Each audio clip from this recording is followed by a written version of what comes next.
هقولك النهاردة على أقوى ماسك فعال في ترطيب الشعر وتنعيمه وعلاج الهيشان والتقصيف وجفاف الشعر بمكونات سهلة وبسيطة وفعالة جدا. ومن أول ما هتشوفي المكونات اللي هستخدمها في الوصفة وانت هتعرفي ان الماسك ده روعة وهيحللك كل مشاكل الشعر وهيفردلك شعرك وينعمه. ولو عجبك الفيديو ده وأول مرة تشوفي القناة ما تنسيش الاشتراك عشان يوصلك مني كل جديد. ويلا نشوف مكونات الوصفة بتاعتنا ايه. هحتاج حاجة كده تنفع انها تتحط على النار. واول مكون معايا بنات هو بذور الكتان.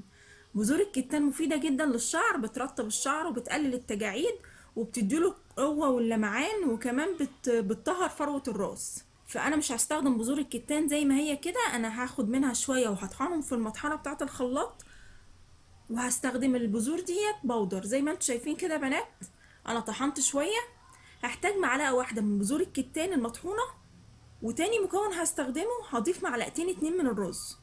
الرز من الحاجات المهمة جدا اللي بتفرد الشعر وبتنعمه وبترطبه، وغني بالفيتامينات اللي بتفيد شعرك. وبعد ما حطيت المكونين دول هضيف عليهم بقى كوباية مية كبيرة كده، واخدهم واحطهم على النار لحد ما الرز ده يستوي خالص. كده يا بنات بعد ما الرز بتاعي استوى، شايفين كده الرز استوى خالص ازاي. هجيب بقى المطحنة بتاعة الخلاط، ممكن تضربيهم في الخلاط ذات نفسه في الشفشق بتاع الخلاط. فانا هضربهم في المطحنة كده، هفضيهم فيها وهروح اضربهم وانعمهم جدا. شايفين كده بعد ما ضربتهم في الخلاط بقوا ناعمين ازاي. بس هعمل خطوة بقى مهمة دلوقتي، ان انا هجيب مصفى وهصفي الخليط ده. لازم ان انا اصفيه، دي خطوة مهمة جدا يا بنات عشان ما تزعليش بعد كده وحاجة تتعلق في شعرك، لان قشور بذور الكتان ممكن تبقى لسه موجودة. هصفيهم كويس جدا. شايفين كده بعد ما صفيتهم بقوا ناعمين جدا زي الكريم. هضيف عليهم بقى معلقة كبيرة من البلسم. لو ما عندكيش بلسم ممكن تستخدمي حمام الكريم.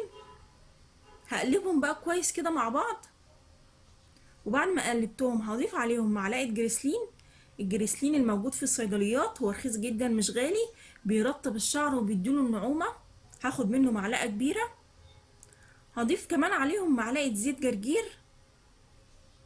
لو ما عندكيش زيت جرجير ممكن تحطي اي نوع زيت بتفضليه موجود عندك في البيت.